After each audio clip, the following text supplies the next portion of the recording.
Any last words? No. Schwarzenegger. Yeah. Mom, who do you think should be the next president? Schwarzenegger. Perfect. And on that note, welcome everybody to the Two Fun Guys podcast. We have a very special guest today, and you might know her as my mom. That's because she is. So welcome, Helene Maria Linck. I pronounced it right? Yeah. Yeah. Nice. Yes. So you might be asking, Tony, why is your mom on the podcast? I'll tell you exactly why. And your cousin's Jordanian. And my cousin, yeah, is slowly just bringing my entire family on this podcast. We got to get your family on here soon. Yeah, that'd be interesting. That'll be interesting. Exactly. So my mom has a crazy story. Came to this country when she was a teenager from Vietnam, raised a lot of kids, some hers, some not hers. And well, I mean, like, you had stepchildren, you're raising grandchildren. That's what I mean. Yeah. And you're a wealth of knowledge. I think you're one of the most wise people I know. So I'm excited to have a chat with you and pick your brain with Brent here. Well, thank you. I'm glad to be here. I'm glad to have you here. Yes. So I think a fun place to start is, you came here from Vietnam and you were how old? 19? I was 19. 19. What was that shock like? Like your expectations of the U.S. versus when you got here?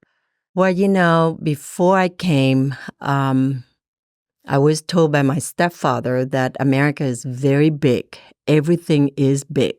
Houses are very big. Cars are very big. And the country itself is very big. So automatically in my brain, I visioned that everything is gigantic.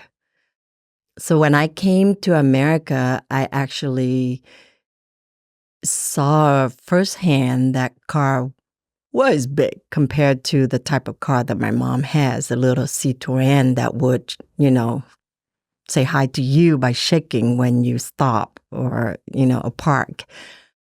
And then I went to my grandmother's home, which is bigger than the little room that I share with my mom and my sister. We had a small, tiny little room that has one full-size bed and one bunk bed. And my sister and I would decide what, every night who would get to sleep on the top.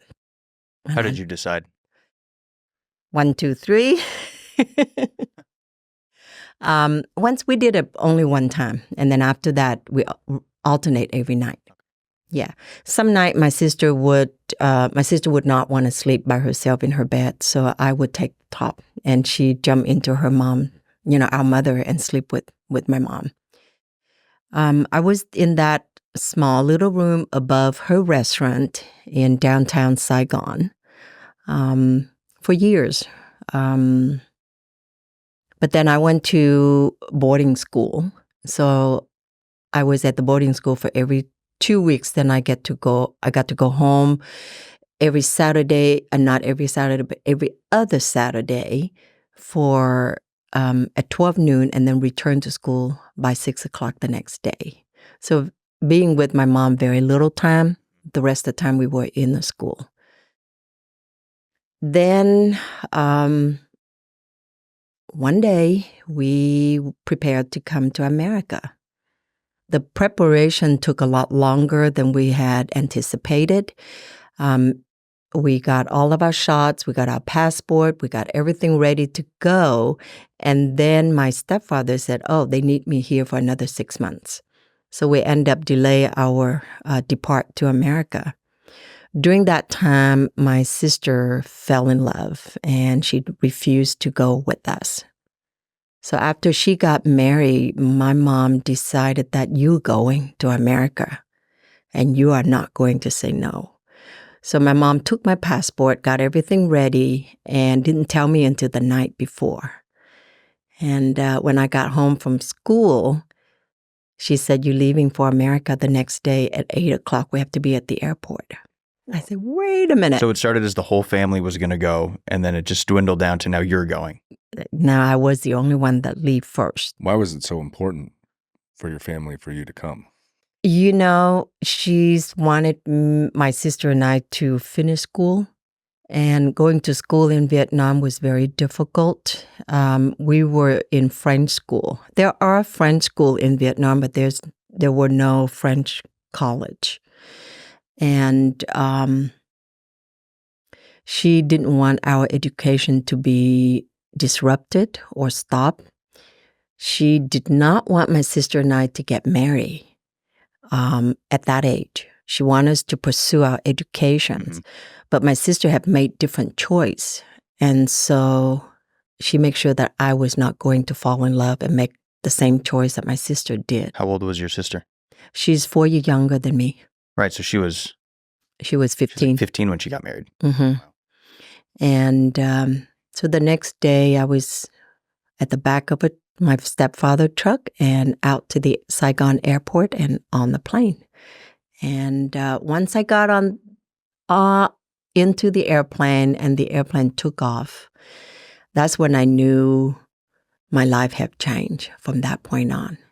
I have no idea if I ever gonna get to go back to Vietnam. I have no idea if I ever gonna get to see my sister. I just knew then that I have got to do what I need to do to fulfill my mother's wish, which means to finish school. And I did. I came over, couldn't speak a word of English. The only word I could say is hi. If you say hello, I have no idea what that means. My grandmother signed me up for college, and college took a look at me and said, you're not starting college because you couldn't speak English. You're never going to make it. So they recommended for me to go back to high school for 2 years. So my grandmother put me into high school. I started at junior years. And it was an eye-opening. It was very difficult. It was a time when I sat there at the desk and watching all the other students. I blended in because I was so tiny. I barely 95 pounds.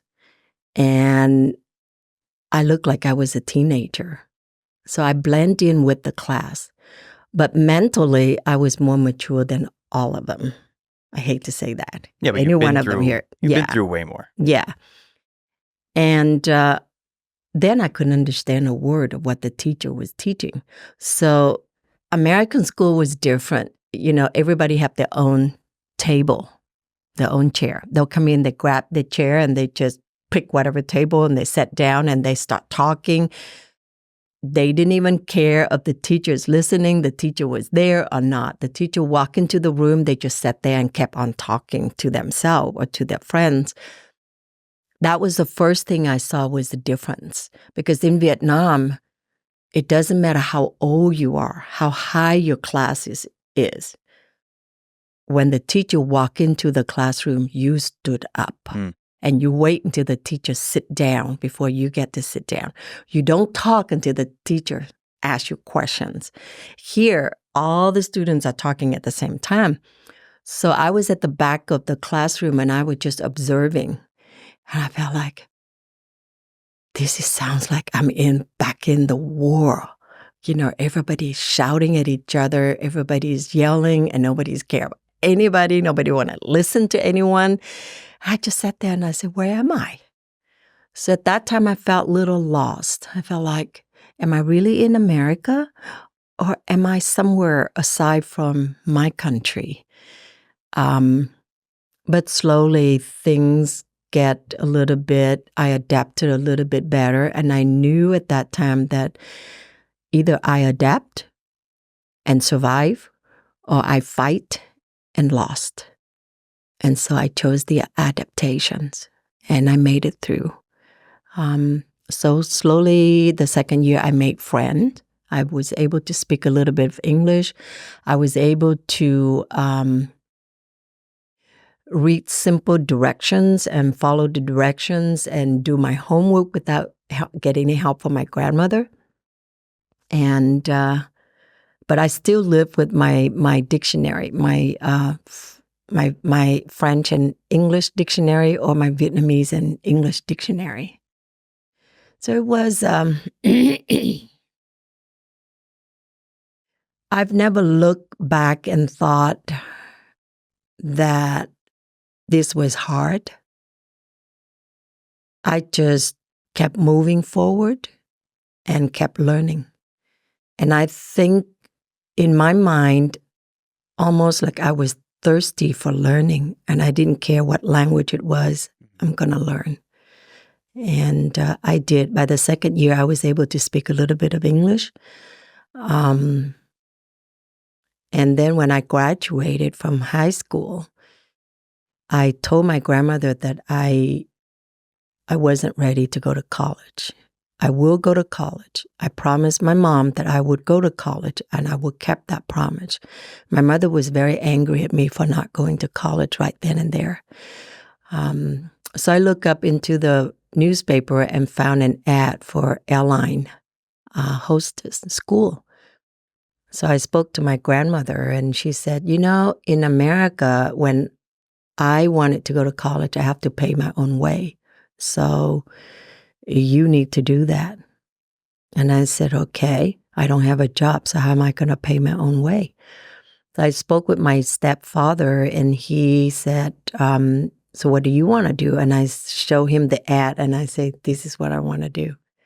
And he said, you're competing against a lot of American women, American young girl. And I said, I know, I'm short, I'm not that beautiful. Who cares? I'll give it a try.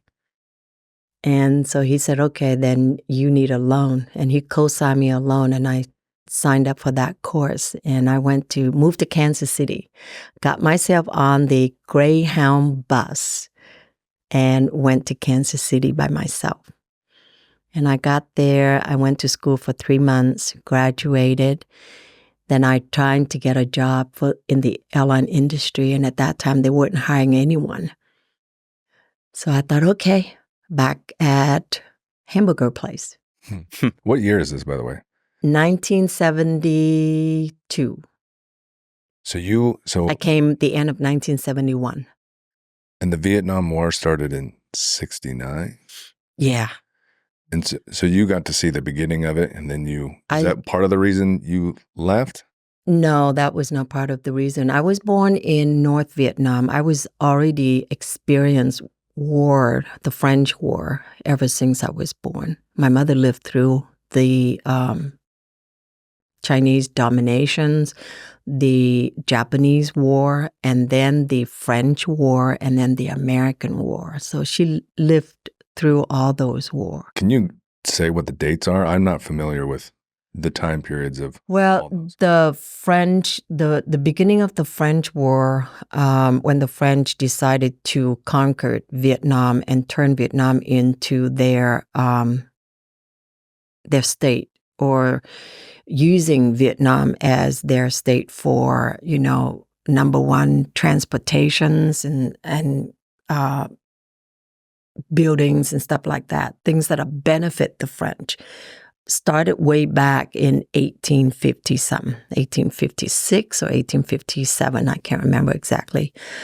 But then the French beginning to treat the Vietnamese people very poorly. The Vietnamese people were not getting paid well by the French. They were being controlled by the French. So they started to form small group to fight back the French. Eventually, the French goal was to also capture Saigon. At that time, they were up, Da Nang, which is midway between North and South. And they eventually, in 1869, they captured Saigon, and they, used Saigon as their main base for the French. And then they also used the North. By that time, they had the whole thing is Coaching China. If you watch the movie, The Coaching China, you will get the entire history.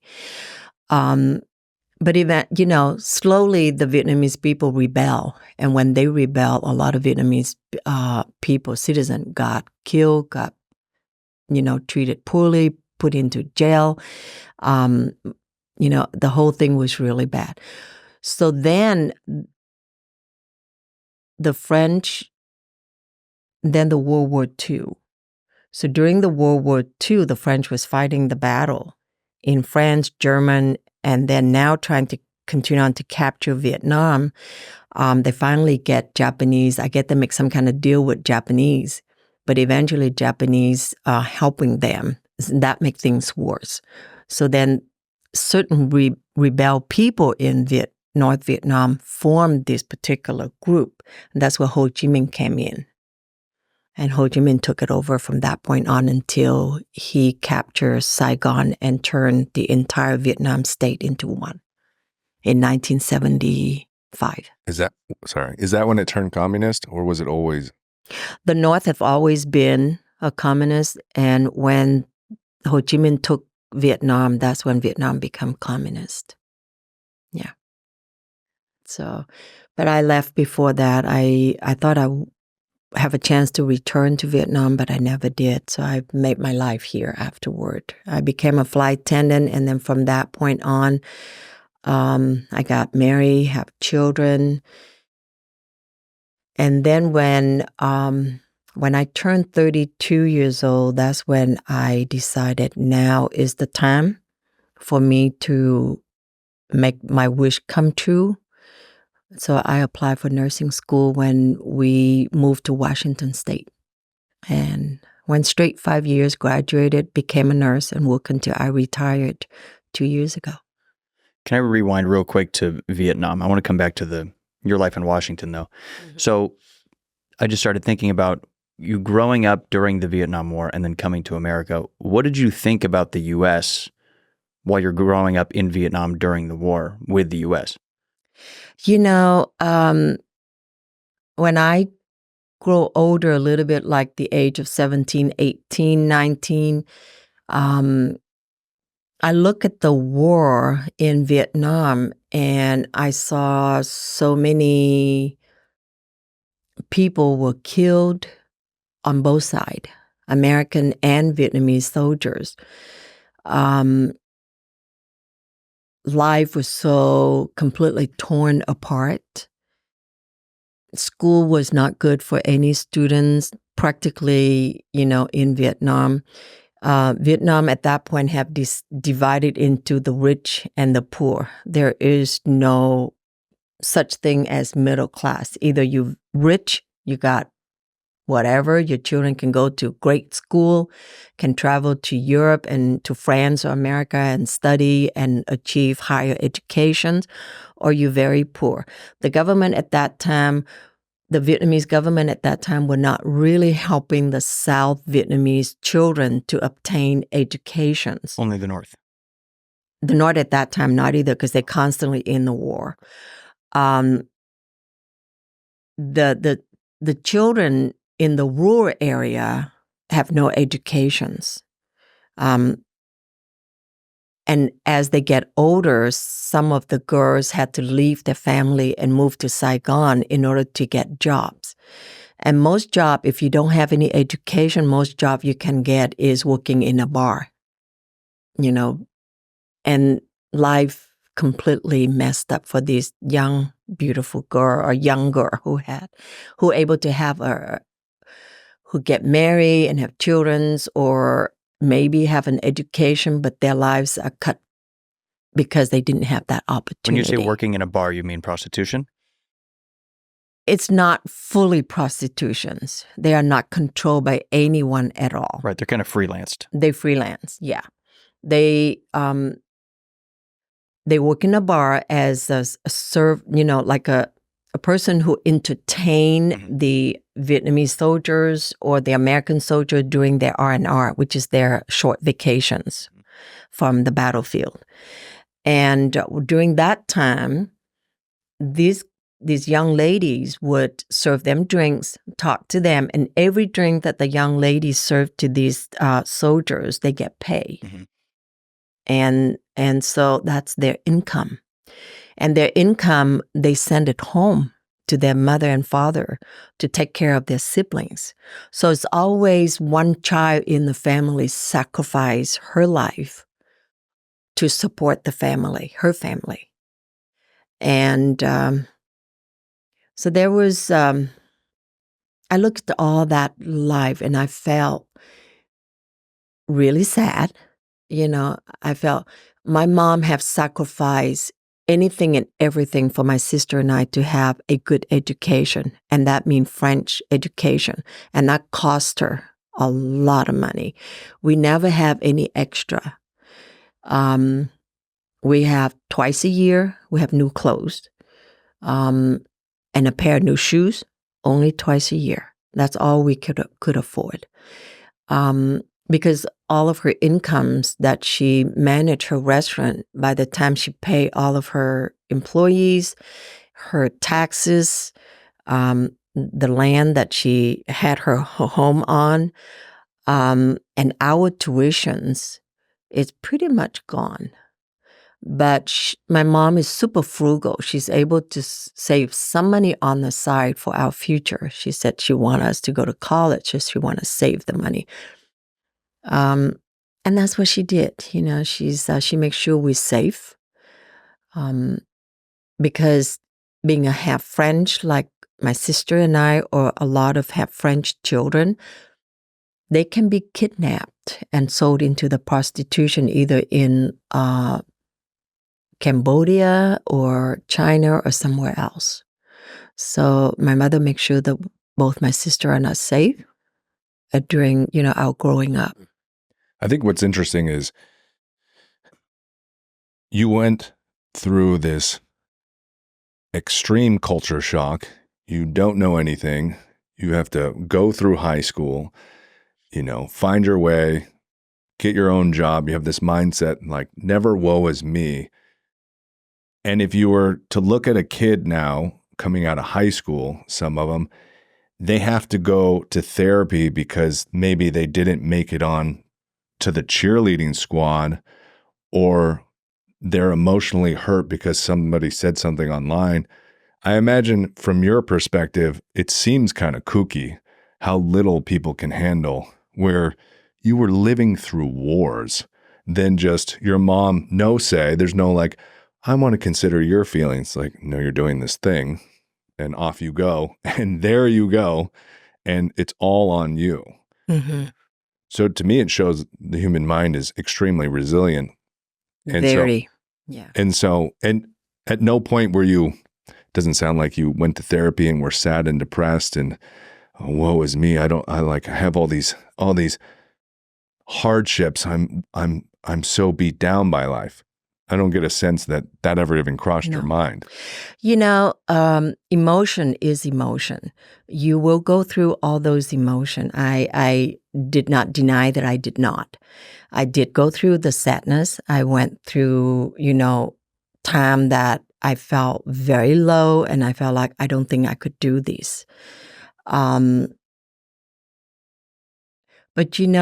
what I did was, my mom never give me a cookie and say, eat this and fill it up, be happy.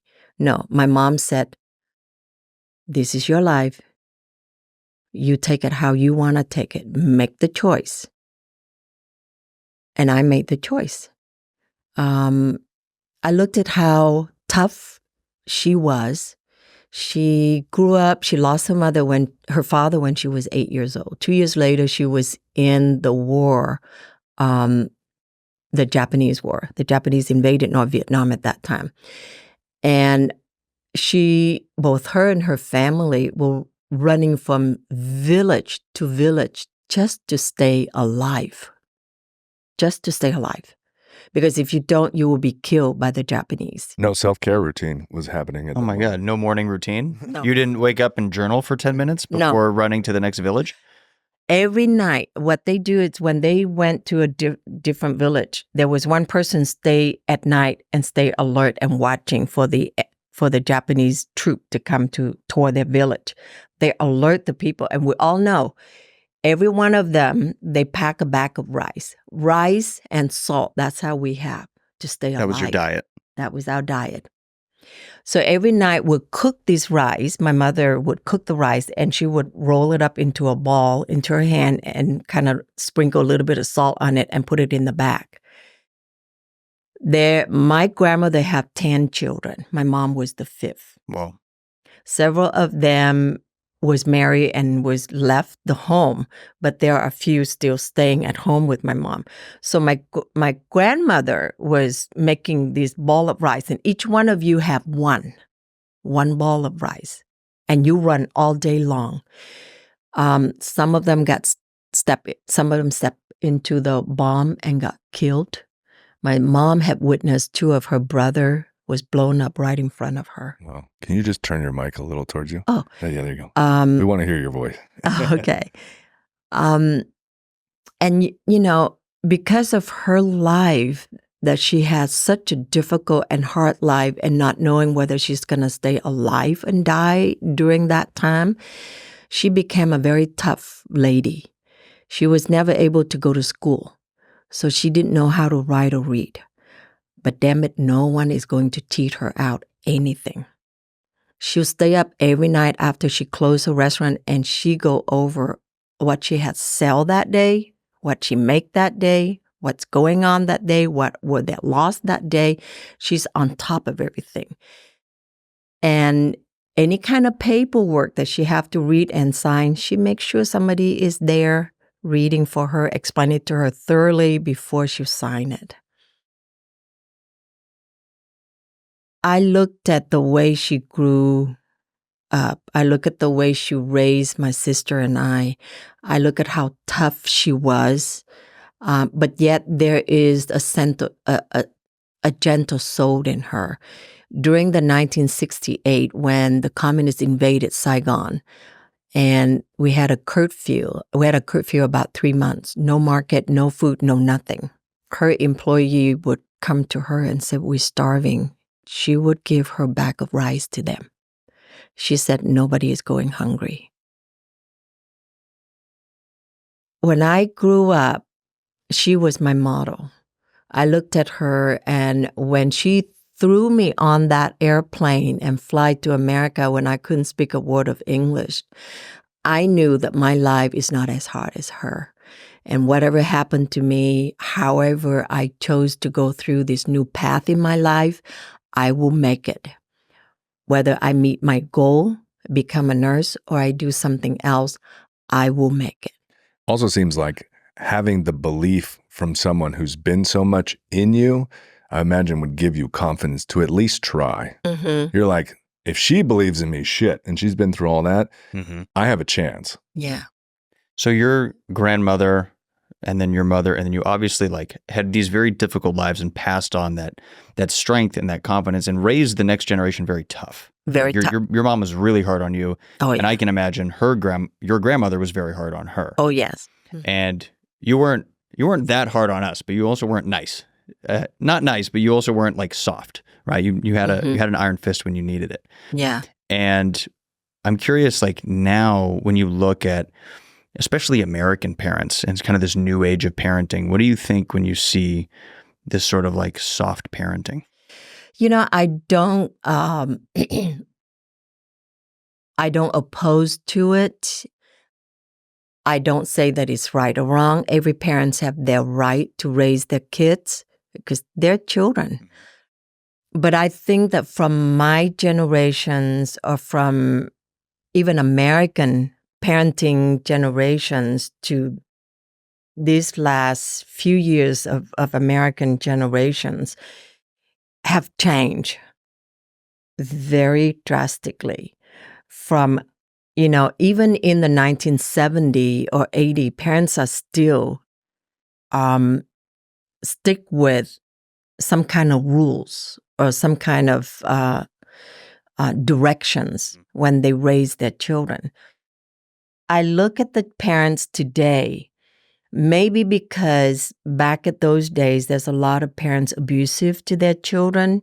And yes, when you read back into those years, you see children were being abused so badly by some parents. And I felt that, to me, if a parents are not having any kind of psychological issues based on how they were raising back at their time, those issues sometimes spill over to the parents and the parents abusing their children. when I looked at the way my mother treated me when I was growing up, she was tough.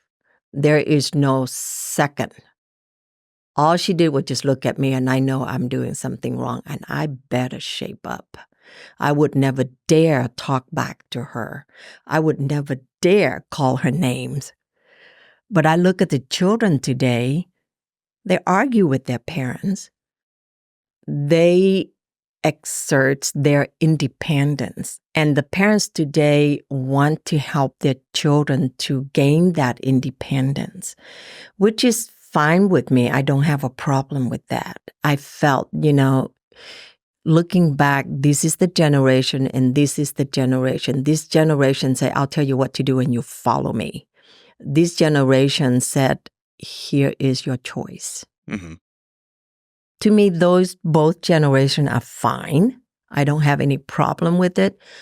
But the way I see the children today, the parents, some don't have the direction for the kids. Some parents put those responsibility into the children so much that children at young age have no clue. I mean, if you read at the teenager brain, even though they are 17, 18 years old, they still have no clue what they are doing with their life. Yeah, they're blank slates. The kids have personality, but they don't have the wisdom or the direction. Right. And that's part of being a parent and bringing a life in this world. Right.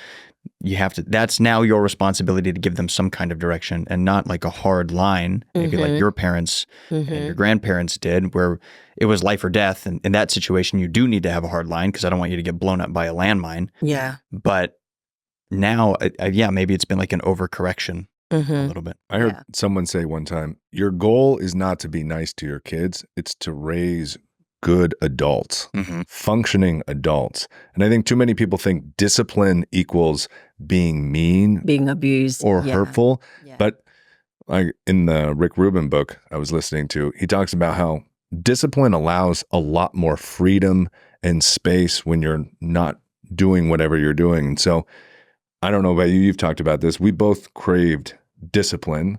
And like both my parents, they were amazing and they had rules and whatnot, but I never got a lot of guidance on anything. It's like, like you can do whatever. And you're like, I have no idea what's happening in this world at all. Yeah, you want a little bit and of direction. even if I don't go your direction, having some key things to maybe push and be like, focus on this, I think is very helpful. Yeah, and boundaries are safe.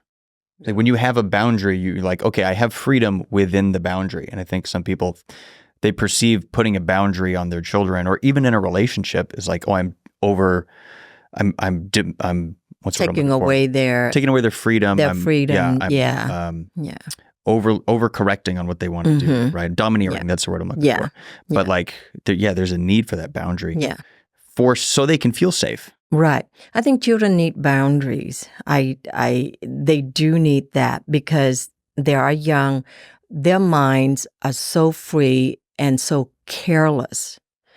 Like I told my grandkids, I told them their story when I took them to school in the morning. And I said, when I was your age, my granddaughter is 8 years old right now.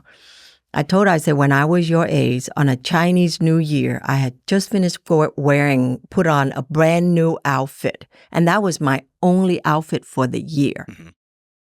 I went outside and I played with a group of my friends, neighbors' friends. And I saw this puddle of water. And it's nighttime. I see where this is going. Just before midnight, right? Everything is dark. I saw that puddle of water and instantly I thought, it would be fun to jump into that water. Would I do that when I'm 20 years old? Heck no, because I know that's a sword. I would not jump in there. But at 8 years old, do you think that is a sword and it's yucky, ugly, it's stinky and all that? No, you just think that as a puddle of water and you want to jump in and have fun. So I jumped in. My mom was furious with me. She said, you rule my Chinese New Year. And she was mad at me and I was whipped by her. Just because I jumped into that water. My grandkids laughed so hard. And my granddaughter went and told all of her friends, my grandmother, when she was my age, she jumped into a sword, And they were just having so much fun repeating that story. you look at the kid's mind at this age, or even 11, 12, 13, 14, whatever they think they're going to do. Because their mind is so free, they don't see ahead. They can't see ahead that is danger. They do whatever. You see some people grown up and still have that mindset that I will be daring, I will do this, I will do that. Okay, even though they know it is dangerous, they risk their life, but they chose to do it anyway. Children doesn't have that mindset yet. They just do because it's fun. So being a parent, you want them to have fun. You want them to have the freedom to make the choice, whether that choice is wrong or right. But you also have to give them some directions because they need that. As much as they rebel you, as much as they, like my granddaughter, sometimes she talked back to her parents. As much as they do that, they still craving for that direction because they need that sense of security. And if you just throw the kids out and tell them, do whatever you want to do, give them everything that they want, they don't have that sense of security. And then when they grow up, they can easily be manipulated by other people. And they can go wrong, or they fight very hard to find their own self. And I find that parents today, I don't criticize any parents today at all because it's not my generations. Mm-hmm. But I see that they have much harder time raising children today because children got handed on with so many things. You think about all these material things that the parents can afford to give their kids. And the more you give, the more they ask for. The more they ask for, the more they don't appreciate what they have.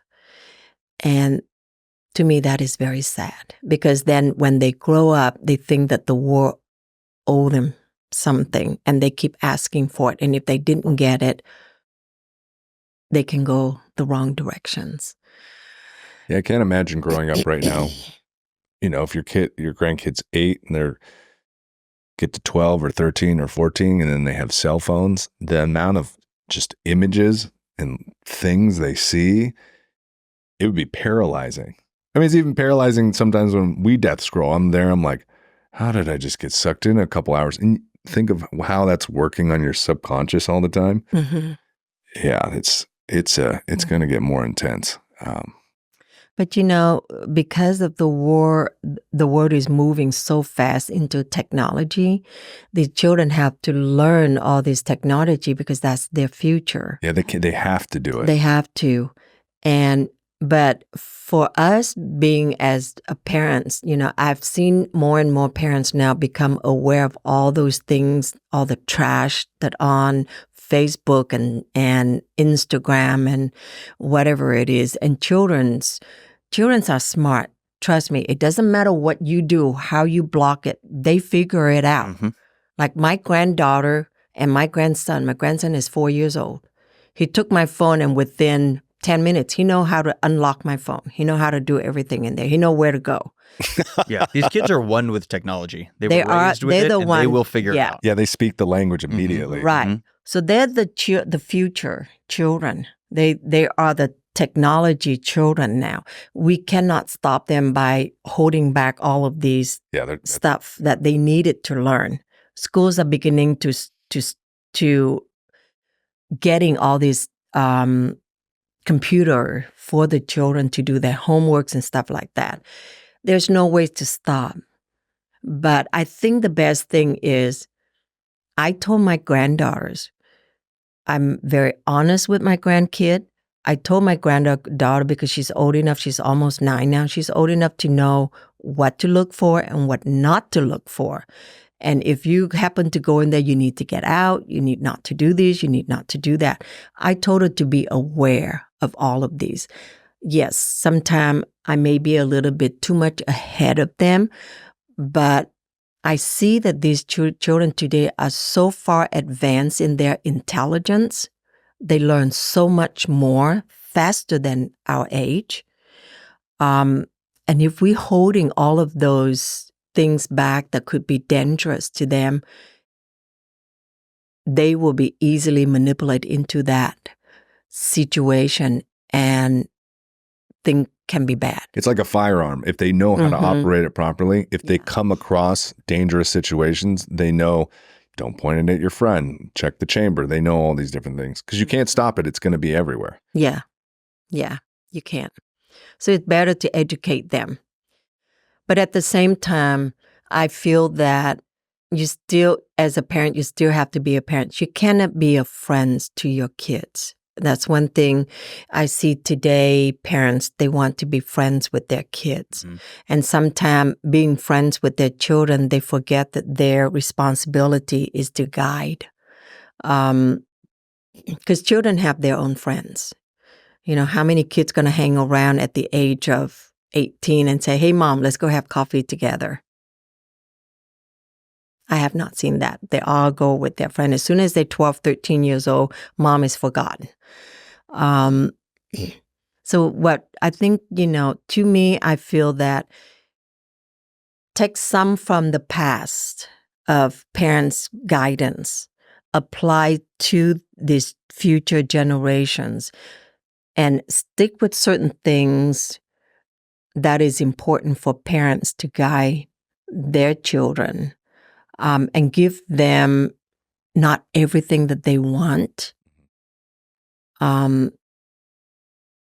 but have them work toward what they want. Because when they were out there in the real world, nobody's going to hand them anything. They're going to have to learn and work hard for it. Like Tony and I, we went to have a cup of coffee this morning, and we see people just kind of like nonchalant about who cares where I'm working. This is not my place, not my... We went on a long rant after leaving this coffee shop. Where did you go? I'm not going to say the name of this establishment and put them on blast, but It was a coffee shop? it's the one by our house, by that little market. You know what I'm talking about. Oh, yeah. The little liberal coffee shop. They're out of everything. It's not even noon on a Sunday. They're like, oh, we're out of coffee. You're a fucking coffee shop. What do you say? He's like, I can make cold brew. I'm like, go brew another pot of coffee. Then we tried to order a smoothie. How do these places stay in business? Dude, and I we have no can't idea. get our Amazon stores to stay off. I don't know, man. Maybe we should just open a shitty coffee shop. We honestly should. We would do it better. We tried to order a smoothie. He's like, yeah, I can make a smoothie. We're out of this one and this one. I was like, okay, fine. We'll do the second choice of my smoothie. He's like, great. It'll be about 30 minutes. I'm like, bro, 30 minutes for a smoothie? So we just left. We went to a different place. Let me just do it. Yeah, let me back there, dude. I'll make the smoothie. And you can pay me for it. That's wild. It's insane. And then they can't even handle this small amount of stress. Back to the topic you were saying, little things for this generation they just can't handle. Tiny, it's not even that busy. I think and they're just losing their mind. And you can tell me what you think about this. One, maybe something I was watching or listening to, someone said the problem is parents give a lot of freedom, but they're secretly watching and judging their children in a way. So then the kids almost develop an anxiety that they're afraid to actually take any chances because they don't trust themselves. I heard something along the lines. Helicopter parenting. Yeah, it's like they're free to do what they want, but they're just kind of watching their parents to see if it's actually okay. Mm-hmm. Which makes, I have a couple clients and friends, and they have kids, and they're struggling to get out into the world, which is unfortunate. I mean, I think every generation, it's gonna, in the next 10 years, if we have kids, I have no idea what it's going to be like for them, because already if they're 8, 9, 10, and you have kids in a couple years, it's like that's 10 years later, and then they hit 8. That's, I don't know, almost 20 years later, whatever, and who knows what world we're in then. Yeah, well, you'll never know what the next generations are going to be like. Yeah. But, the same thing too, when we talk about, and again, I'm not judging any parents at all. We all do the best we can for our children. I looked at my daughter and her and my son-in-law. They do the best they can for their children, aside from working way over hours. My daughter worked 10 hours a day, sometimes 12 hours a day. Yeah, that's not her fault. It's not her fault. Not their fault. That's what society today, the economy is so expensive. Mother don't have enough time to be home with their kids. Parents don't have enough time. By the time they work 10, 12 hours, they come home, they're so exhausted. to be able to keep an eye on the children or to spend time with the children. And then these modern technology, phones, iPad, TV, everything is right there. When you're so exhausted, I remember back in the day when I was working 7 days a week, I come home and I just wanted to sit there and please don't talk to me, let me rest. I perfectly felt for the parents today. Overwork, not enough time with their children. Whatever little time they have, do they want to spend on disciplining their kids? Little time they have, children grow so fast. In the blink of an eye, they're already an adult, and you missed all those years creating time with your kid, creating bond with your kid. I knew that. I mean, I barely have time for my daughter when I was raising her as a single mom. Her recital at school, I couldn't get off work to go. When he has things to do or something I wanted to see that he's so proud that he wants his mother to be there or his parents to be there, was same thing for her. We couldn't be there because we have to work. And what do? We learn that if we go to our boss and we tell the truth, hey, my daughter have this and this, can I have that day off? Well, no, you can't have that day off because we don't have anybody cover you. So no, you can't. So what do we employ? You need to learn. We learn to lie. Okay, I'm sick today. I can't come into work. Call in sick so you can spend that time doing something with your kid. This is what happened. Society have changed so much to the point where parents don't have any time with their kids, don't have any time to watch how their kid grow, don't have any time to guide their children. So children are left to guide themselves. So they have to grow up fast, but they grow up fast in the different directions. How do you think you can help that? Like if you were to write a parenting book today, what would your advice be? To me, I felt that, and I see it, my daughter's doing that, any of her time off, she spent it with her kid. Both her and husband, they trying to spend time with their kids as much as they possibly can, to be with their kid, to bond with their kids, and to forget about other things. So other things will be neglected. Like housework doesn't need to be clean. In my time, housework has to be clean, before you spend time with your kids. But now I see a lot of parents, put more time to their children instead of doing other things. I think the trick is put the kids to work.